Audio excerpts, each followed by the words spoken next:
Last के video lecture में हमने देखा था कि जो है सेलों का कॉम्बिनेशन किस प्रकार से करते हैं। ठीक है, मैंने आपको बताया सेल को 3 तरह से जोड़ा जा सकता है। एक है आपका श्रेणी क्रम, दूसरा है समांतर क्रम और तीसरा आज जो हम डिस्कस करने वाले हैं वो है मिश्रित क्रम। ठीक है, इसमें जो है इसके पहले वाले 2 में देखा गया, हम लोगों ने देखा कि अगर कहीं पर सेलों का जैसे जो आंतरिक प्रतिरोध होता है और बाह्य प्रतिरोध होता है, तो आंतरिक प्रतिरोध यानी स्मॉल आर और बाह्य प्रतिरोध यानी कैपिटल आर। ठीक है, तो जो सेल का आंतरिक प्रतिरोध है जब ये कम होता है किससे, बाह्य प्रतिरोध से, अगर सेल का आंतरिक प्रतिरोध बाह्य प्रतिरोध से कम है तो उस स्थिति में हम लोग जो है श्रेणी क्रम में सेलों को जोड़ते हैं। ठीक है, उसके बाद में मैंने आपको बताया कि अगर आंतरिक प्रतिरोध अधिक है बाह्य प्रतिरोध से तो उस स्थिति में समांतर क्रम में जोड़ते हैं। और आज हम लोग देखेंगे जब आंतरिक प्रतिरोध लगभग बाह्य प्रतिरोध के बराबर है तो उस स्थिति में हम सेलों को किस क्रम में जोड़ेंगे, मिश्रित क्रम। समझ रहे हो ना? तो आज यही चर्चा का विषय है कि सेलों को मिश्रित क्रम में कैसे जोड़ा जा सकता है। देखिए, इसके लिए हमने क्या किया है कि हमने n सेल लिए हैं। ठीक है, कितने सेल लिए हैं, n सेल लिए हैं और n सेलों की ऐसी m पंक्तियां बनाई है। पहले इसको ध्यान से समझो। हमने क्या किया, कुछ सेल लिए और उनको श्रेणी क्रम में जोड़ दिया। हमने क्या किया, कुछ सेल लिया, जैसे आप ऐसे समझिए, ऐसे है, मैंने कुछ सेल लिया उनको श्रेणी क्रम में जोड़ दिया इस तरह से। ठीक, और ऐसे जो सेल मैंने इधर जोड़े हैं उनकी संख्या कितनी है, n है, स्मॉल n है इनकी संख्या एक लाइन में। ठीक, और ऐसी ऐसी m पंक्तियों को उठा, मतलब ऐसे ऐसी श्रेणियों को मैंने जो है जोड़ दिया है m। ठीक, ऐसे करके ऐसे ऐसे जो हमने m पंक्तियों को इसमें जोड़ दिया है, ऐसे। बात समझ रहे हो ना? तो यहाँ पर एक चीज यही आपको विशेष तौर पर समझने की जरूरत है कि सेल लिया है हमने n, उनको मतलब एक पंक्ति में, ये एक पंक्ति है, एक पंक्ति में हमने n सेल जोड़े हैं और ऐसे ऐसी मैंने जो है m पंक्तियां बनाई हुई है। ठीक है, कितनी पंक्तियां बनाई है, m पंक्तियां बनाई हुई है। प्रत्येक जो सेल है, अभी तक जो भी तीनों चीजें हमने डिस्कस किया है उसमें सेल का जो विद्युत वाहक बल है वो हमेशा बराबर है, इंटरनल रेजिस्टेंस भी बराबर है, अर्थात एक जैसे सेलों को हमने लिया है तभी उसको हमने जो है श्रेणी, समांतर और मिश्रित क्रम में जोड़ा है।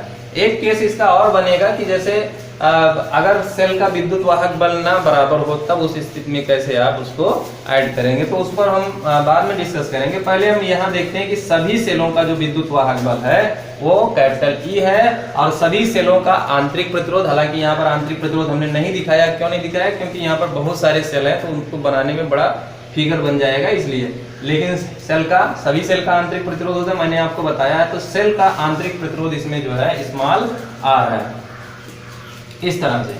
अब अगर हम कहें कि एक पंक्ति की बात करें तो चूंकि एक पंक्ति में n सेल श्रेणी क्रम में जुड़े हुए हैं तो प्रतिरोध की, अगर तुल्य प्रतिरोध की एक जो है श्रेणी की अगर बात करो या एक पंक्ति की बात करो तो उसमें जो तुल्य प्रतिरोध हो जाएगा वो कितना हो जाएगा, हम मान लेते हैं R1 होता है। तो R1 बराबर आपका क्या हो जाएगा, R प्लस R ऐसे डॉट डॉट डॉट कितना करके n पदों तक, है ना? ऐसे ही तो होगा, n पदों तक हो जाएगा। और इस प्रकार जब हम किसी चीज को n बार जोड़ते हैं तो वो उतनी n गुना हो जाता है ना, यानी ये हो जाएगा nr। लेकिन ऐसा हमारा केवल एक पंक्ति का जो है तुल्य प्रतिरोध है ये, और ऐसी ऐसी तो हमने m पंक्तियां लगाई हुई हैं और वो किस क्रम में है, समांतर क्रम में है। तो अब हमको इसको जो है तुल्य प्रतिरोध अगर हम निकालना चाहते हैं, मान लेते हैं वो R2 है, तो R2 बराबर हो जाएगा, अब इसको एक समझिए तो एक हो गया NR, मतलब कि एक पंक्ति का, ये सभी समांतर क्रम में ना, मतलब इन सब को हटा करके उसकी जगह पे NR प्रतिरोध का या जो है NR ओम का एक तुल्य प्रतिरोध हम लगा देंगे तो वो सब हमारा श्रेणी क्रम में हो जाएगा, समांतर क्रम में हो जाएगा। और समांतर क्रम में हो जाएगा तो हम उसको ऐसे तो लिखेंगे,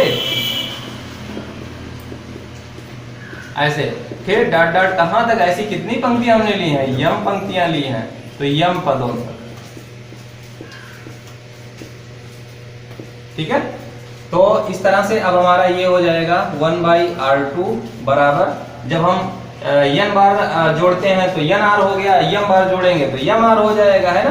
तो यानी ये हो जाएगा m बटा n r, यानी r2 हमको यहां से मिल जाएगा n r बटे m।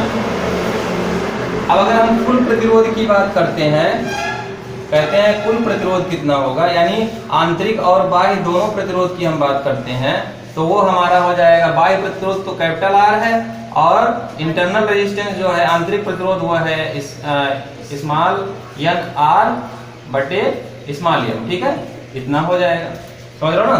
अब हमें देखिए, क्योंकि हमारा यहाँ पर क्या है, कुल विद्युत वाहक बल की बात करें तो जब समांतर क्रम में विद्युत वाहक सेलों को जोड़ा जाता है ना, तो उनका जो विद्युत वाहक बल होता है वो एक सेल के विद्युत वाहक बल के बराबर होता है, बिकॉज सबका पोटेंशियल क्या होता है, सेम है, अगर पोटेंशियल के हिसाब से इसको समझा जाए तो। इसलिए जब हम यहाँ पर हमने लिया है एक पंक्ति में हमने लिया है स्मॉल n सेल लिए हैं एक पंक्ति में, तो यानी जो यहाँ का पोटेंशियल हो जाएगा वो इसी n के बराबर होगा, यानी आप ऐसे कह सकते हो कि कुल विद्युत वाहक बल, यहां पर आपको ये भूलना नहीं है, विद्युत वाहक बल तो बराबर ये हो जाएगा Ne के। समझ में आया ना कैसे।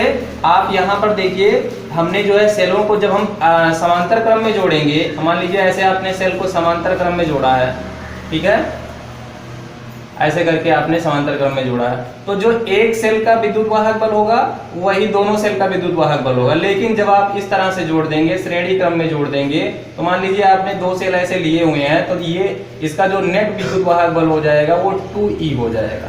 मतलब श्रेणी क्रम में जोड़ने से सेलों का विद्युत वाहक बल जो है वो क्या हो जाता है, बढ़ जाता है। बात समझ में आया ना, ये चीज ध्यान रखिए। अब आपका कुल विद्युत वाहक बल जो हो जाएगा वो Ne हो जाएगा।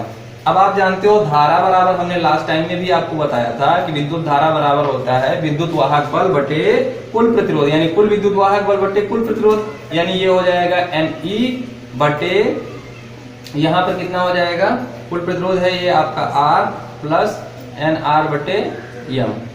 इसको हम थोड़ा सही से लिख लेते हैं, तो ये हो जाएगा Ne बटे, इसका इधर मल्टीप्लाई कर लेते हैं तो MR और प्लस NR, ठीक है, और ये हमको मिल जाएगा बटे में M, और M ऊपर चला जाएगा तो ये हो जाएगा MNE बटे M capital R plus N small r। ठीक है, ये हमें मिल जाएगी करंट, यानी I बराबर हमको यहाँ पर ये प्राप्त हो जाएगा। I बराबर हमको ये चीज प्राप्त हो गई। ठीक है, अब अगर हम चाहते हैं कि हमारा करंट जो है, यानी जो वैद्युत धारा है वो क्या हो, अधिकतम हो, तो इस व्यंजक को देखकर बताइए कि करंट को अधिकतम होने के लिए क्या होना चाहिए। यहाँ पर ये जो विद्युत धारा है ये I तभी अधिकतम हो सकती है जब ये चीज जो है आपका न्यूनतम हो, अर्थात मिनिमम हो। और ये मिनिमम कैसे हो सकता है, चलिए इसको हम पहले थोड़ा इसको सरल करते हैं।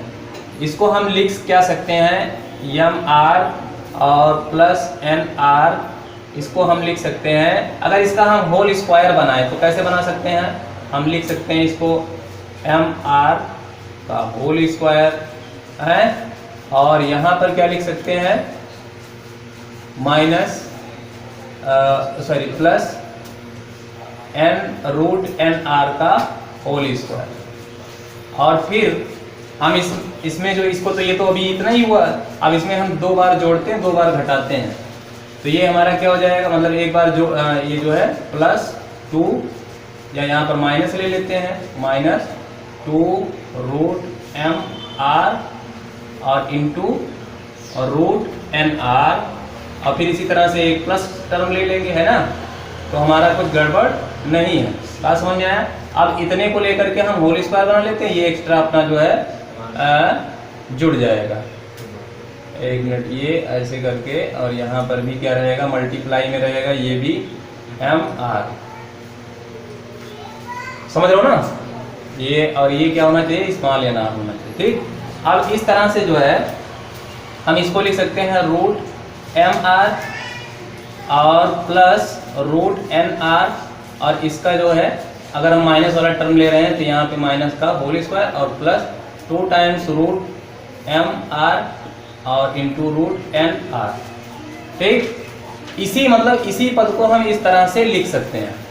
अब अगर जो है हमें ये मिनिमम है तो हमें ये सब मिनिमम होना चाहिए, और मिनिमम होने के लिए जो है देखो ये रूट के अंदर है, ये पूरा आपका रूट के अंदर है, सॉरी ये यहाँ तो रूट के अंदर है, लेकिन ये इसका टोटल क्या है, होल स्क्वायर है। और होल स्क्वायर क्वांटिटी जो होती है कभी भी ऋणात्मक नहीं हो सकती है, यानी इसका मान हमें मिनिमम करना है। और फिर ये भी हो रहा है कि ये ऋणात्मक नहीं हो सकता है, तो मिनिमम कैसे हो सकता है, तो यानी मिनिमम जो है इसका मान क्या हो सकता है, 0 हो सकता है। ठीक है, तो अब हम यहाँ पर यही करेंगे, रूट एम आर और माइनस रूट एन आर बराबर हम कर दे रहे हैं 0। इसका होल स्क्वायर 0 कर दो तो बराबर क्या हो जाएगा, रूट एम आर बराबर रूट एन आर हो जाएगा। और इस तरह से एम आर बराबर आपको मिल जाएगा एन आर, या कैपिटल आर बराबर हो जाएगा एन आर बटे एम। ठीक, जो कि हमको दिखाता है कि अगर अब ये चीज हमें देखो, ये हमारा रहा बाह्य प्रतिरोध और ये हमारा टोटल है आंतरिक प्रतिरोध, समझ रहे हो ना, ये टोटल हमारा आंतरिक प्रतिरोध आपको देखिए यहाँ पर मिला था हमको, यही तो है ना।